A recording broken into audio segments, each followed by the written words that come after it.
Fans of the Snapcast YouTube page. This is Alex, aka Expect No Mercy.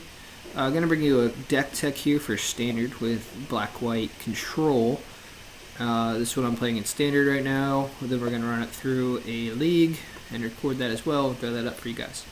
So let's get in the lanes here. We have two-bladed Fin, which are the utility land that we use as removal late game.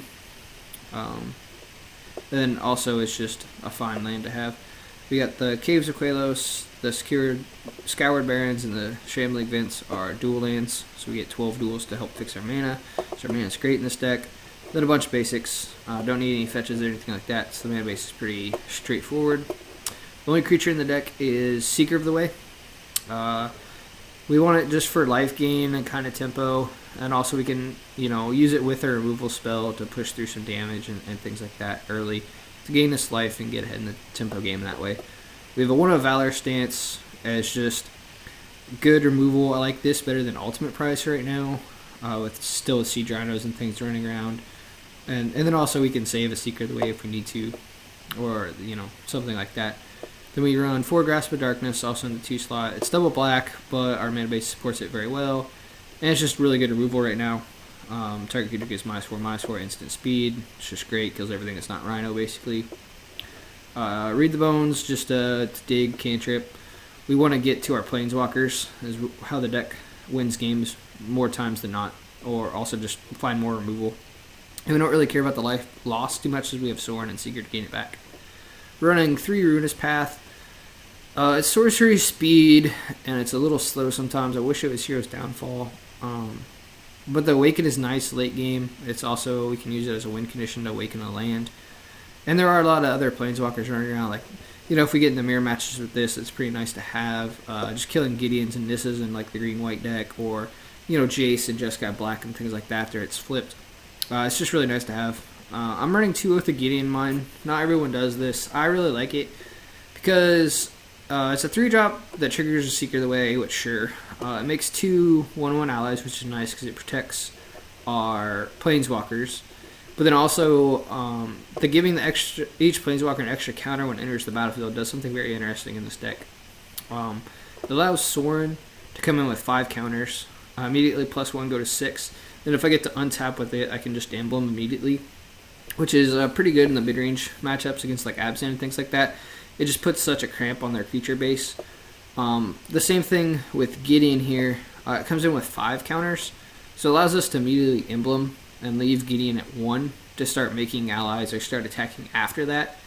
So it allows us to get value out of the Gideon immediately with an emblem. And then he sticks around, and our opponent still has to deal with it afterwards. So that's really nice to have.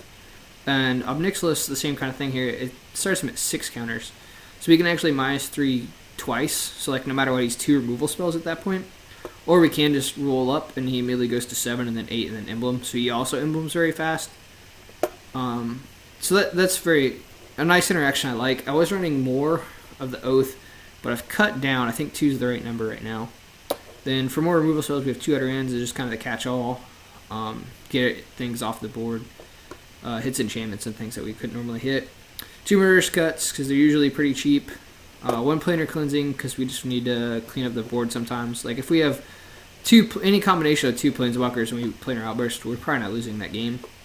And then 3 Secure the Waste as our combo finish, if you will. Big Secure the Waste at the end of turn into a Gideon emblem or a Sorin Plus is usually can just win the game right there. So then we'll get into the sideboard here. Slide this over. So we have 3 Duress, pretty straightforward, comes in against for Jeskai Black. And also we can bring some in for Rally to catch, the Cocos and the Rallies. Transgress the Mind is good. It comes in against the Abzan decks to catch Rhinos. It's also good against the Ramp decks. And also just another good catch-all hand disruption card. 3 Hallowed Moonlights is for Rally. It's our best answer to the deck. We have Kalidas as well, but because they run so many Reflector Mages and bounce effects now, it's not actually... He's not the best answer. The best answer is Hallowed Moonlight. 1 Flaying Tendrils for aggro. Pretty straightforward on that one. 2 Wingmate Rocks for the grindier games.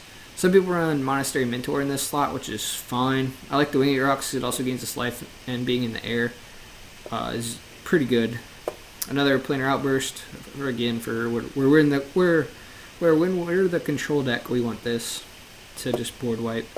And I'm running one Infinite Obliteration here to bring in against the ramp decks to get the Eldrazi out of their deck, and then also for Rally as well.